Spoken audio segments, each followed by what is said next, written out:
ഈ ഓണറേറിയം വാങ്ങിക്കുന്നില്ല. അത് വാങ്ങിക്കും. അത് എൻ്റെ വാർഡിലുള്ളവർക്ക് കൊടുക്കുക. പിന്നല്ലാതെ അതെന്താ തീരുമാനിച്ചേക്കുന്നത്? അത് ഈ വീട് കയറ്റം നടത്തിയപ്പോൾ ഞാൻ മനസ്സിലാക്കിയ ഒരു രംഗമാണ്. അപ്പോൾ അത് ഇതിൻ്റെ അകത്ത് എല്ലാവർക്കും കൂടെ ആയിട്ട് വേണ്ടി വരും. അത് വരുന്ന കാര്യങ്ങളുണ്ട്, അതെനിക്കറിയാം, ഞാനത് ചെയ്യും. അതായത് ഓണറേറിയ പഞ്ചായത്തിൻ്റെ ഓരോ ആനുകൂല്യങ്ങൾ പറ്റാൻ തയ്യാറല്ല. അത് ജനങ്ങൾക്കുള്ളതാണ്.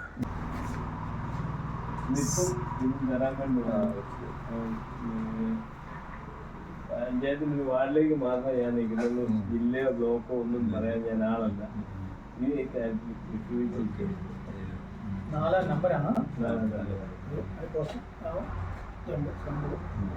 ഈ വരുന്ന തദ്ദേശ സ്വയംഭരണ തെരഞ്ഞെടുപ്പിൽ ഏറ്റവും കുറഞ്ഞ ചെലവിൽ മത്സരിക്കുന്ന റോബിൻ ഗിരീഷിൻ്റെ തെരഞ്ഞെടുപ്പ് വിശേഷങ്ങൾ നമുക്ക് ഈ വീഡിയോയിൽ കാണാം. തെരഞ്ഞെടുപ്പ് പര്യടനം നടത്തിക്കൊണ്ടിരിക്കുകയാണല്ലോ, വീടാന്തരം കയറിക്കൊണ്ടുള്ളത്. ഇപ്പോൾ എത്ര തവണ വീട് കയറി? ഇതിപ്പോൾ മൊത്തം ഞാൻ ഒരു റൗണ്ട് ഏകദേശം ഒരു 95% വീടുകളും കയറി കഴിഞ്ഞു. നേരിട്ട് വോട്ടർമാരെ കണ്ടു? എല്ലാവരും ഞാൻ പോയ വീടുകളെല്ലാം വോട്ടർമാരെ നേരിട്ട് കണ്ടു തന്നെയാണ്. ഇപ്പോൾ ഇതിനു മുമ്പ് നമ്മളൊരു വീഡിയോ ചെയ്തിരുന്നു. അപ്പോൾ അതിനകത്ത് ഒരു ആത്മവിശ്വാസക്കുറവ് പോലെ താങ്കളുടെ ഭാഗത്തുനിന്നുണ്ടായിരുന്നു. അപ്പോൾ ആ സമയത്ത് മുഴുവൻ വീടുകൾ കയറിയിരുന്നില്ല. ഇല്ല, ഞാൻ ഒരു റൗണ്ട് വീട് കയറി തീർന്നപ്പോൾ എനിക്ക് ഒരു കാര്യം ഉറപ്പായി. ജനം ആഗ്രഹിക്കുന്നുണ്ട് എന്നെപ്പോലെ ഒരാൾ വരണം, ഇല്ലെങ്കിൽ ഇങ്ങനെ പറയുന്ന ഒരാൾ ഇതിലേക്ക് വരണമെന്നുള്ളത് ജനം ആഗ്രഹിക്കുന്നുണ്ടെന്നുള്ളത് മനസ്സിലായി. ആ ഇതിൻ്റെ വെളിച്ചത്തിലാണ് ഞാൻ അടുത്ത റൗണ്ട് സ്ലിപ്പ് കൊടുക്കാൻ പോവാണ്. എൻ്റെ ചിഹ്നവും സ്ലിപ്പും കൂടെ ഞാൻ എന്താണെന്ന് വോട്ടർമാർക്ക് നേരിട്ട് പോയി പറയുക. അതിന് മൈക്കോ ഇത് കെട്ടി മനുഷ്യനെ ഇറിറ്റേറ്റ് ചെയ്യല. തെരഞ്ഞെടുപ്പ് വരുമ്പം ഏത് മുക്കിലും മൂലയിലും ഫ്ലക്സുകൾ കാണാം. അതായത് ഒരു പഞ്ചായത്ത് തിരഞ്ഞെടുപ്പെന്ന് പറഞ്ഞാൽ ഒരു വാർഡിൽ 1000 വോട്ടർമാരേ ഉള്ളൂ. അപ്പോൾ ഈ 1000 വോട്ടർമാരുള്ള ഒരു വാർഡിലേക്ക് മത്സരിക്കുമ്പം ഒരു സ്ഥാനാർത്ഥിയുടെ മുഖം വെച്ചുള്ള ഫ്ലെക്സ് വെക്കേണ്ട കാര്യമുണ്ടോ? ഇല്ല. കാരണം എന്താണെന്ന് വെച്ചാൽ ഈ 1000 പേർക്ക് അവനെ അറിയാൻ മേലാത്തതുകൊണ്ടാണല്ലോ അവന് ഫ്ലെക്സും ബാനറും പോസ്റ്ററും ഒക്കെ അടിക്കുന്നത്. എന്നെ സംബന്ധിച്ച് ഇവിടെ 800 വോട്ടുകളുണ്ടെങ്കിൽ ആ 800 പേർക്കും എന്നെ അറിയാം, എന്നെ കൃത്യമായിട്ടറിയാം. അത് ഞാൻ ആദ്യം എല്ലാവരും എന്നെ ഉൾക്കൊള്ളുമെന്നായിരുന്നു എൻ്റെ ഒരു പേടിയുണ്ടായിരുന്നു. ഒരു റൗണ്ട് വീട് കയറി കഴിഞ്ഞപ്പോൾ എനിക്ക് ഒരു കാര്യം മനസ്സിലായി, എന്നെ അവർ ഉൾക്കൊള്ളുന്നല്ല, എന്നെ അവർ ജയിപ്പിച്ചിരിക്കുമെന്ന് എനിക്ക് ജയം ഉറപ്പിച്ചു. ഞാൻ ജയം ഉറപ്പിച്ചതുകൊണ്ടാണ് ഞാൻ 2ാം റൗണ്ട് സ്ലിപ്പുമായിട്ട് പോകുന്നത്. അത് ഞാൻ സ്ലിപ്പുമായിട്ട് പരമാവധി ഇപ്പം ഞാൻ പറഞ്ഞല്ലോ, ഒരു പെരുന്നാളിൻ്റെ ആളിനെ എനിക്ക് കൂട്ടാൻ പറ്റും. പക്ഷെ ഒന്നുമില്ല, എൻ്റെ ചീഫ് ഇലക്ഷൻ ഏജൻ്റാണ് പുള്ളി താഷ്കന്റ്. പുള്ളി ഞാനും കൂടെ കയറുന്നത്.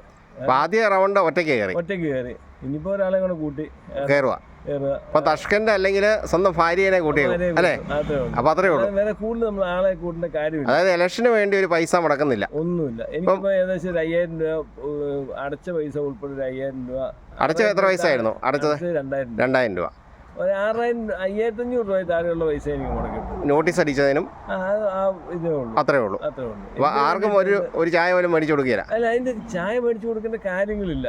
അല്ലാതെ ഒരു സുഹൃത്തിന് ഒരു ചായ മേടിച്ചു കൊടുക്കാന്ന് അതിന്റെ പേരിൽ കൊടുക്കേണ്ട കാര്യമില്ല. അപ്പോൾ ഈ ഇലക്ഷൻ വന്നു കഴിയുമ്പം പലരും ഈ വീടാന്തരമുള്ള മീറ്റിങ്ങുകൾ വെക്കുകയും അവിടെ ഭക്ഷണം ഉണ്ടാക്കി ആളുകളെ കൂട്ടി വോട്ട് പിടിക്കുന്ന ഒരു പരിപാടിയുണ്ട്. അതൊന്നും ചെയ്യുന്നില്ലേ? അത് ചെയ്യാന്ന് പറഞ്ഞാൽ ഈ പരമ്പരാഗതമായിട്ട് രാഷ്ട്രീയം തൊഴിലാക്കി കൊണ്ടു നടക്കുന്ന ആൾക്കാർ ഇതിൽ കയറി ഇരുന്നിട്ട് ചെയ്യുന്ന കാര്യങ്ങളാണ്. അവർക്ക് കഴിക്കുന്നവർ ചിന്തിക്കുന്നില്ല, അവരെ വിറ്റ കാശാണ് ഈ നടത്തിക്കൊണ്ടിരിക്കുന്നത് എന്നുള്ളത് അവർ ചിന്തിക്കണം. ഇപ്പോൾ ഒരു പഞ്ചായത്ത് തിരഞ്ഞെടുപ്പ് വരുമ്പം ഒരു സ്ഥാനാർത്ഥിക്ക് ഒരു 3 ലക്ഷം തൊട്ട് ഒരു 5 ലക്ഷം രൂപ വരെ സാധാരണ ചിലവാകുന്നുണ്ട്. അതായത് നമുക്കറിയാം, ഇത് വിജയിച്ചു വന്നാൽ പോലും ഒരു മാസം കിട്ടുന്ന ഓണറി എന്ന് പറയുന്നത് 7000-8000 രൂപയേ ഉള്ളൂ. അപ്പോൾ ഇതെങ്ങനെയാണ് അവർ മുതലാക്കുന്നത് ഈ മുടക്കുന്ന പൈസ? ഞാൻ ആദ്യം പറയട്ടെ, ഞാൻ അന്വേഷിച്ച് പഠിച്ചപ്പോൾ ഒരു 8000 രൂപയോളം കിട്ടും ഒരു മെമ്പർക്ക് മാസം. അത് വീട്ടിൽ കൊണ്ടുപോകണോ? അതാണല്ലോ കൊണ്ടുപോകാൻ പറ്റുള്ളൂ. ഈ 3 ലക്ഷം മുടക്കിയാലും അവർക്ക് കൊണ്ടുപോകാൻ പറ്റുന്ന അതല്ലേ നിയമാനുസരണം കൊണ്ടുപോകത്തുള്ളൂ. അത് വീട്ടിൽ കൊണ്ടുപോകുക എന്നുള്ളതാണ് ഇവരുദ്ദേശിക്കുന്ന. നമുക്കെല്ലാവർക്കും അറിയാം അതെന്താണെന്നുള്ളത്. അപ്പം ഞാൻ ഉദ്ദേശിക്കുന്ന അതും വീട്ടിൽ കൊണ്ടുപോകരുത്. കാരണം എന്താണെന്ന് വെച്ചാൽ ഞാൻ ജനസേവനമാണ് ചെയ്യുന്നത്. അതായത് ഈ ഓണറേറിയം വാങ്ങിക്കുന്നില്ല. അത് വാങ്ങിക്കും. അത് എൻ്റെ വാർഡിലുള്ളവർക്ക് കൊടുക്കുക. പിന്നല്ലാതെ അതെന്താ തീരുമാനിച്ചേക്കുന്നത്? അത് ഈ വീട് കയറ്റം നടത്തിയപ്പോൾ ഞാൻ മനസ്സിലാക്കിയ ഒരു രംഗമാണ്. അപ്പോൾ അത് ഇതിൻ്റെ അകത്ത് എല്ലാവർക്കും കൂടെ ആയിട്ട് വേണ്ടി വരും. അത് വരുന്ന കാര്യങ്ങളുണ്ട്, അതെനിക്കറിയാം, ഞാനത് ചെയ്യും. അതായത് ഓണറേറിയ പഞ്ചായത്തിൻ്റെ ഓരോ ആനുകൂല്യങ്ങൾ പറ്റാൻ തയ്യാറല്ല. അത് ജനങ്ങൾക്കുള്ളതാണ്. ജനങ്ങളുടെ നികുതി എന്നെ വേണമെങ്കിൽ അപ്പം അവർ തീരുമാനിക്കുന്നത്. ഗിരീഷ് തീരുമാനിച്ചിരിക്കുന്നത് ഈ അടുത്ത 5 വർഷം ഈ നാട്ടിലെ ഒരു പൊതുപ്രവർത്തനമായിട്ട് തന്നെ നിലനിൽക്കാൻ? ഒറിജിനൽ പൊതുപ്രവർത്തനമായിട്ട്. ഇപ്പോൾ ഉദാഹരണം പറഞ്ഞു കഴിഞ്ഞാൽ ഞാൻ ചോദിക്കട്ടെ, കേരളത്തിലൊരു പ്രതിപക്ഷ നേതാവ് ഉണ്ടായിരുന്ന അച്യുതാനന്ദൻ, നമ്മുടെ സഹാവ് അച്യുതാനന്ദൻ, കുറ്റമുണ്ട്, പുള്ളി കമ്മ്യൂണിസ്റ്റുകാരനാണ്, കുറ്റങ്ങളൊക്കെ എന്തും ആയിക്കോട്ടെ, ആ ഒരാൾ തിരുത്തി കുറിച്ചൊരു കാര്യങ്ങളുണ്ട്. ഒരാൾ ഒരുമ്പെട്ട് ഇറങ്ങിയാൽ എന്ത് നടക്കുമെന്ന് അദ്ദേഹം കാണിച്ചു കൊടുത്തു. അതായത് ഒറ്റയാൾ പോരാട്ടം നടത്തി അല്ലേ? ഒറ്റയാൾ പോരാട്ടം നടത്തി പല കാര്യങ്ങൾക്ക് ഇവിടെ വിരൽ ചൂണ്ടി, പല ആൾക്കാർ പല സംവിധാനങ്ങളുടെ നേരെ പുള്ളി വിരൽ ചൂണ്ടി. അതുപോലെ ഇപ്പം അത്രയും ഒന്നും ആകാൻ ഞാൻ ആയിട്ടില്ല. പക്ഷെ ഇവിടെ ഈ പഞ്ചായത്തിൽ എങ്ങനെ വിരൽ ചൂണ്ടണമെന്നുള്ളത് ഞാൻ കാട്ടിത്തരാം. താങ്കൾ 2 റൗണ്ടാണ് വീട് കയറുന്നുള്ളതെന്ന് പറഞ്ഞു. പല സ്ഥാനാർത്ഥികളും 3-4 റൗണ്ട് വീട് കയറിയിട്ട് അറിയാൻ സാധിച്ചു. എന്തുകൊണ്ടാണ് ഈ 2 റൗണ്ട് വീട് കയറി നിർത്തുന്നത്? ഞാൻ യഥാർത്ഥത്തിൽ ഒരു തവണയാണ് കയറാൻ എൻ്റെ ആഗ്രഹം അതായിരുന്നു. അപ്പോൾ ഒരു തവണ കയറുമ്പോൾ അറിയാമല്ലോ എന്നെ അവർ ഉദ്ദേശിക്കുന്നുണ്ടോ ഇല്ലയോ, വേണോ വേണ്ടെന്ന്. അത് ആൾക്കാരുടെ പ്രതികരണത്തിൽ നിന്ന് നമുക്ക് മനസ്സിലാക്കാൻ സാധിക്കും. അപ്പോൾ ഒരു റൗണ്ട് കയറിയപ്പോൾ മനസ്സായി താങ്കളെ വേണമെന്ന് അല്ലേ? അപ്പോൾ അടുത്ത തവണ വീണ്ടും അതുകൊണ്ട് എൻ്റെ കടമയാണ് ഈ സ്ലിപ്പുകൾ എത്തിക്കുക. അവരെനിക്കാണ് വോട്ട് ചെയ്യുന്നത്. അപ്പോൾ അത് എത്തിക്കേണ്ടത് എൻ്റെ കടമയാണ്. അത് ഞാൻ എത്തിക്കുന്നു. അല്ലാതെ ഇനി 3-ാം റൗണ്ട് ഒരു വീട് കയറ്റം എന്ന് പറഞ്ഞാൽ അതിൻ്റെ ഉദ്ദേശം അത് അവരെ വെറുപ്പിക്കുക എന്നുള്ളതാണ്. അത് ഒരു കാരണവശാലും ഞാൻ ചെയ്യില്ല.